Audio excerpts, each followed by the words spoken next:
it's Beverly. I'm doing this short little video. I wanted to give you guys an update.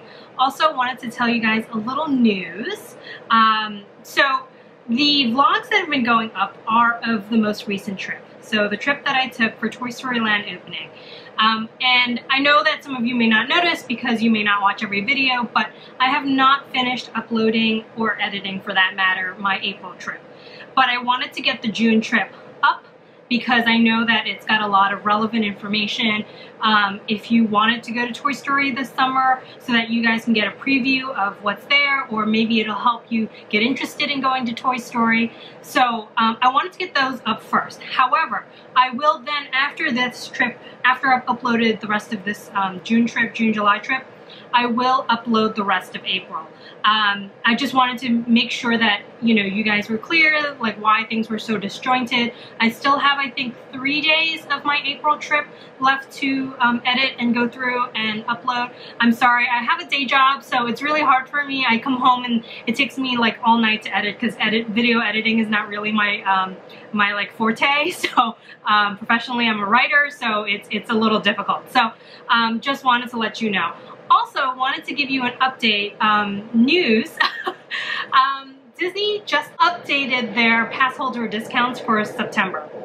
And what that means is that pass holders are getting some great discounts in September. September is typically the most quiet time of year anyway, and it's sort of like in line with January. But with September, it's even more quiet because kids have just gone back to school, so parents aren't going to pull them out at the very first week or two of the school year to go to Disney. So it is very quiet. You'll see the lowest crowds that you'll see all year. But what that means is that Disney has a whole bunch of rooms that they can't sell out. And it means that, you know, if you can go in September and you're okay with running the risk of maybe having a hurricane blow through Orlando, you get some great deals. So initially my September trip, which is August 30th through September 8th, I had myself staying at an Airbnb nearby between the 30th and the 5th. And then I had booked a one-night stay at the yacht club because I've never stayed at a deluxe before, and I wanted to experience it. And I know Food and Wine is happening, so I wanted to be near Epcot, and like I know Yacht Club just updated their rooms. There's a whole lot of reasoning behind why I picked Yacht Club, but I did book a room there through my credit card company using credit card points, so I didn't pay for that room with cash. And then I booked an additional 2 nights at All-Star Music just to finish off the trip, because I didn't want to go back to another Airbnb after that.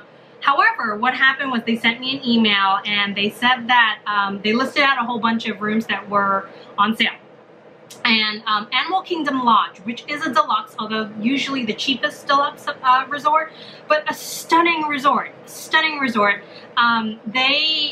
they were listing rooms during a portion of my stay in the Airbnb for $207 a night.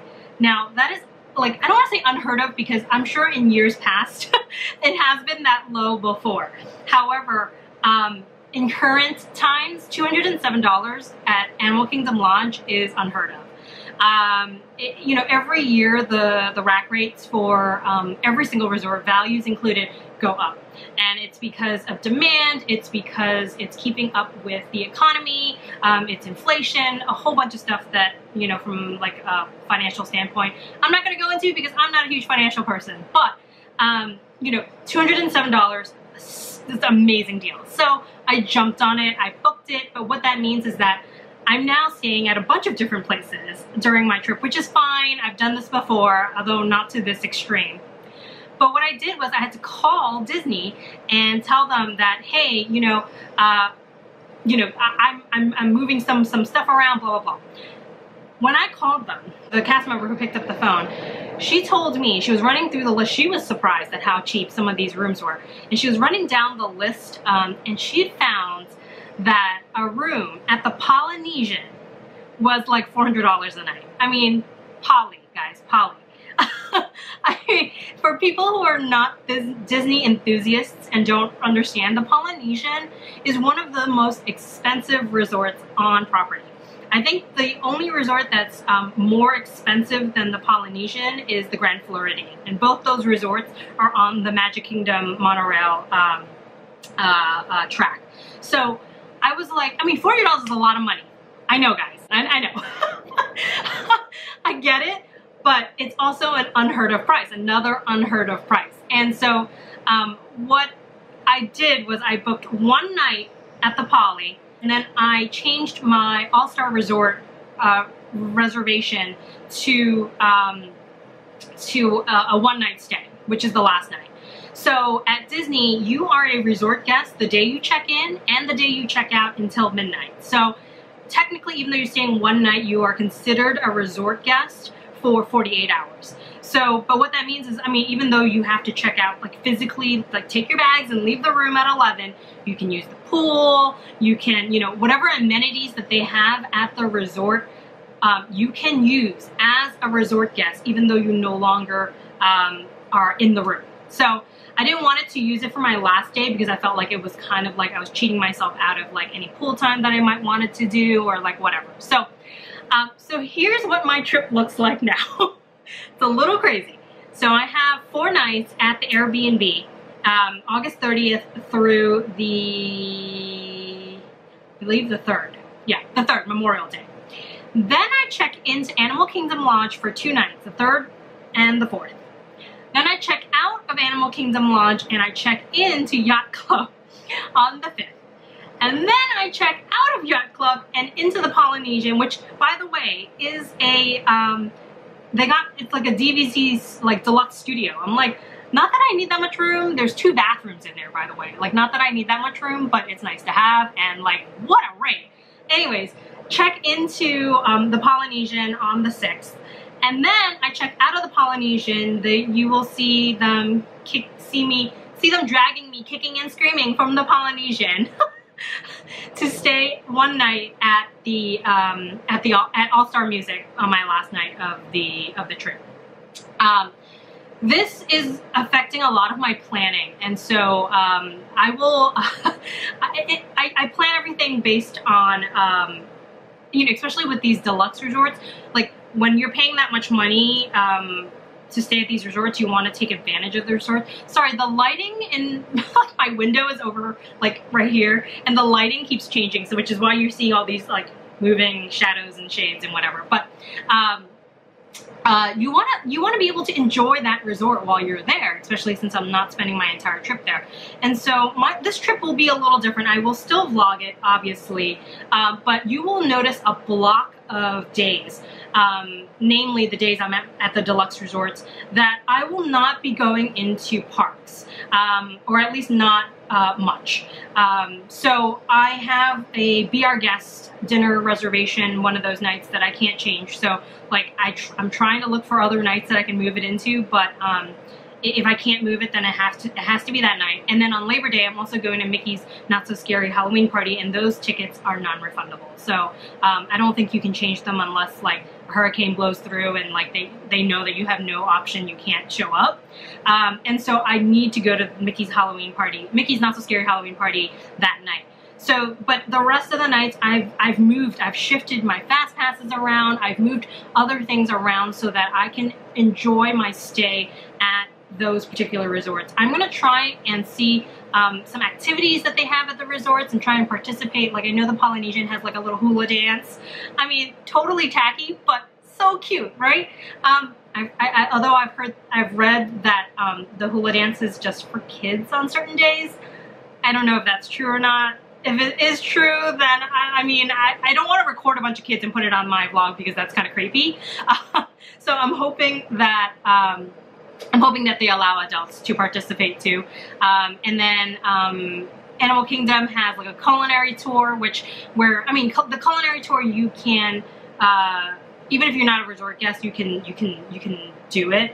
But it's nice when you're just like walk out of your room and then you go on the tour. So, but yeah, there's a culinary tour. There's a bunch of stuff. So I'm gonna see what else is there. I'm sure there's stuff on a schedule that I couldn't, you know, that like this information just isn't online because it changes on the daily. So when I get there, I'll look at the schedule, see what other cool things there are. I'm totally gonna take you guys along with me so you guys can like, you know, like, I mean, if you guys are one of those people that like are Deluxe Resort stayers, then this is all old news for you and you can probably teach me a thing or two. However, for those people who are like me, Deluxe Resorts are a dream. They, you know, these are things that like you just like don't normally do. You know, I stay at All Star and Pop, you know, because that's, you know, how I can afford my trips. But when you have opportunities like this, like, you know, it's very exciting. So I just wanted to put it out there. I hope you guys follow along. Next year, I'm not getting an annual pass, just FYI, for Disney World. And there's a reason to that. And the reason is that I am planning on doing international parks next year. So I've been talking with some of my old coworkers and we're thinking about going to Tokyo and Hong Kong. And of course, not all of them are into Disney. So I'm gonna like try and do it like before and after the portion of the trip where I spend with them. So there's gonna be so much content that like, so much international content that I can't really afford to buy a ticket, or rather an annual pass for Disney World and afford these trips.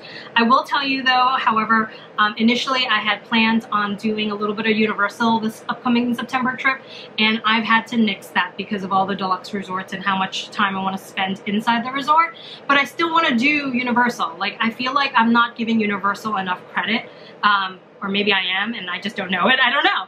But what I want to do is, my Universal Annual Pass does not expire until I think next February. And what I want to do is maybe in January of 2019, take a trip down to Orlando and just do Universal. Like, you know, straight up Universal. It'll be a short trip because there's only 2 parks, let's be honest. It's not going to be a week-long trip.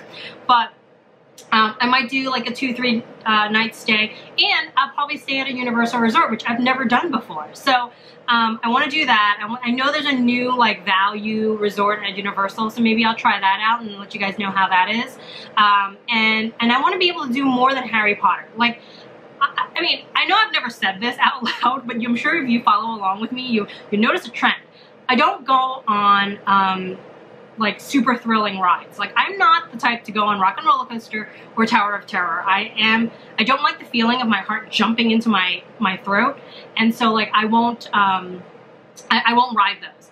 And unfortunately, Universal is known for those types of rides, and so Universal has not truly been as eventful for me, just because I know there's a plenty of rides there, like the Hulk and what's the rocket something, I forgot the name of it already, the one that's in Universal Studios. So I haven't been as active at Universal, but I want to change that in the sense that I want to go to Universal. Even if I don't ride the rides, I want to go and like look, you know, watch other people go on the rides, maybe go on some of the rides I can go on, experience other things other than Harry Potter. I feel like every time I go to Universal, I go to Harry Potter World or Wizarding World, and then I like get out. So I never see Simpsons. I don't see, you know, the MIB ride. I don't go on any of the rides in Islands of Adventure. Like, I just go and do one thing and then I leave, which is, I think, you know, I'm not getting the full experience. So I'm going to do that. I'm going to try and plan that for January. I have a Disney cruise in November, in which I'm going to go and spend some time in Disney World. I will not have my annual pass anymore, so I won't be going into parks.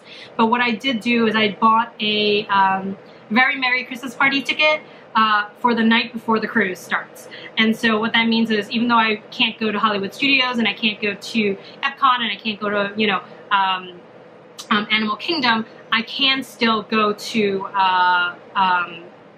Magic Kingdom and experience the Christmas party, because it really is one of the most special parties that they have at Walt Disney World. I hope you enjoyed this video. Sorry, it's just been me blathering on, but I just wanted to give you guys that news so that you guys know what's happening, and you guys can be excited with me. I'm like super duper stoked. I hope you watch the rest of the vlogs for my June trip. They're gonna come out like every day or 2 or 3.